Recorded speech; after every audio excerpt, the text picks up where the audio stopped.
Hi, I'm Chef Gail Sokol and welcome to my kitchen. Happy Easter, happy spring everybody. Today we're making a cookie croquembouche, and that is French for crunch in the mouth. And we are going to make a tower of cookies, your choice, and build them into swirls around this beautiful styrofoam cone. And it is a beautiful centerpiece for anything from Easter holiday to a gift. I've actually gift wrapped them and brought them as a hostess gift to somebody. I've also used them as a centerpiece for birthday parties. You can use it for weddings, and it doesn't melt in the sun. It's fabulous because we're using royal icing. And that is the meringue powder with confectioner sugar and a little bit of water. And you beat it, and it doesn't melt down. You don't have to worry about anything melting in the sun. It's not like buttercream, and it gets really, really hard. Perfect. All right, so I bought a nice cone. You can take any size. You can make a miniature one. You can make a big one. This is a big one. I used to make these with kids in my baking classes. So, and they loved it. So you're gonna take off the plastic, all right? And it is styrofoam. So I roll it in a big sheet of plastic wrap, roll it up, and then I take the royal icing, and here I just happen to dye it like a light violet color, and I'm gonna smear it all around, all right? And then I'm gonna show you what I did. I let it dry, because it will dry to a very hard finish, all right, as you can see this? So I can actually pick it up, and it's all dry, because I made one ahead, and give it overnight to dry. So I have a tiny cardboard cake circle that I covered with some, just festive paper. I thought pink would be festive for Easter. And I'm going to sort of cement it on here so it'll make it easier to carry. So we're just gonna put a little bit of this color on here, all right? And this is not the fun part. This is just solidifying this thing in the center, all right? And now the fun part, we decorate with cookies. So I made a bunch of all different shaped springy cookies. Anything from a pink meringue, like a little kiss. I made little butterflies. So it depends on what type of cookie cutters you have. And I also made checkerboard cookies. And there's a great video that you can see that I've done with these. And you can do these in any color you want. I even made little flowers. And I even made bunny meringues. So we can do whatever you like in any type of theme you want. You can even store buy your cookies. You can even do these. I've even done a cookie croquembouche, but really a truffle croquembouche. With actual truffles and stuck them in with toothpicks. So you can actually make this anything you want. All right, so I have some of my royal icing in a tip, in a pastry bag with like a small tip, any size you want. Now we're gonna start building. So I'm actually gonna go around like in a spiral, sort of like a helix, okay? So I'm going to take one of my cookies, and you're gonna put good amount of royal icing on it.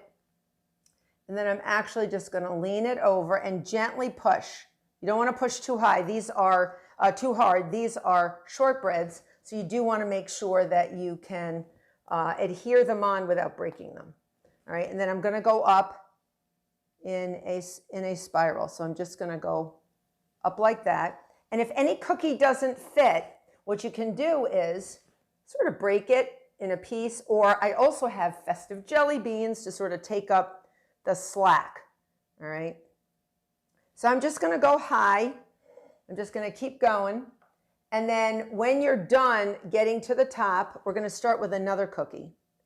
So I remember when I did this with my baking classes, I'm telling you, the room, and there was sometimes 12, 15 kids, there was not a sound in the house.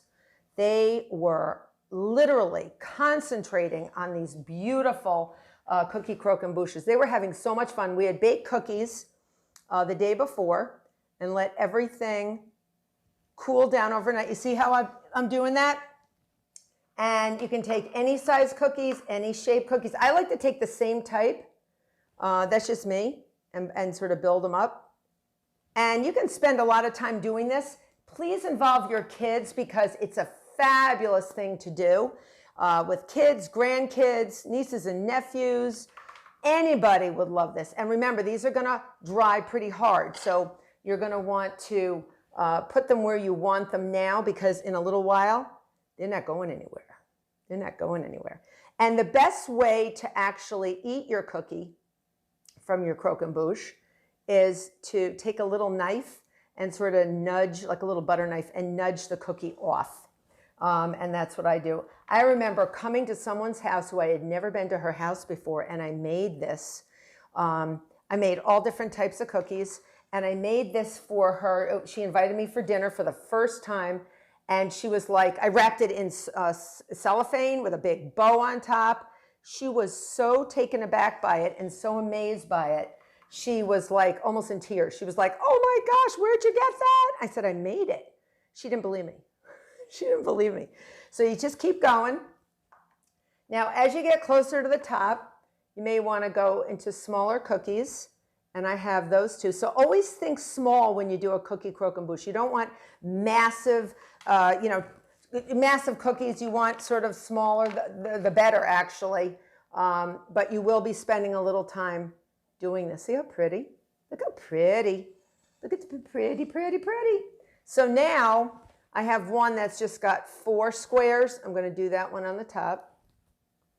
Just so we can, okay, now, it's exciting. Now we're going to go around the other side. This one sort of slid down. So we're going to go to the right of these and go around the other way. All right. So let's do flowers. I think we should do flowers. All right. And if we see any spaces that we don't like, I'm going to go this way. Might be easier. I have purple flowers and I have pink flowers. But can you see that? Oops. And if a cookie comes down, and it might, add a little more frosting, and you might want to hold it for a second because it's royal icing and it does get firm. It might just take a little while to get firm. So I'm continuing putting my pretty flowers on. Remember, you want like a sugar, this is like a sugar cookie, and I also have that shortbread checkerboard. So you want to make sure these cookies are relatively firm. And you can do any pattern you want, any way you want, and then in any order you want. So there is no rules here, okay? There are no rules here. So start planning, think about what you would do the next row or the next spiral. What will you do? Should I do kisses, maybe kisses? And then you can start and actually get going on that. So these are meringues. So I'm actually just gonna start those. I might start those here and make sure they stick. Sometimes they'll slide, so just hold them for a second. Royal icing will harden within minutes, but it will get super hard within hours. So you want to leave it overnight.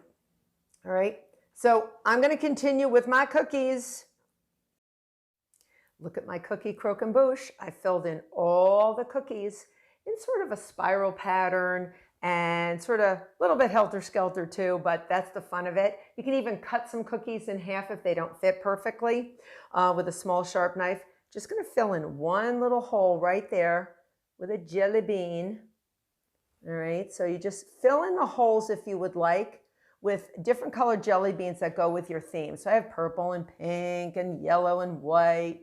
And I topped it off with a bunny meringue. So I think he looks adorable. And I surrounded him with butterflies. Why not?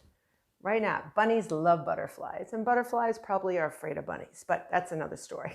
So I hope you make this cookie croquembouche because it's a fabulous welcome to Easter or spring or a birthday, any occasion. And give it to friends and they will be like, oh, they will be wowed. So I hope you become a subscriber. I hope you enjoy your croquembouche. Happy Easter and happy spring, everybody. Till next time.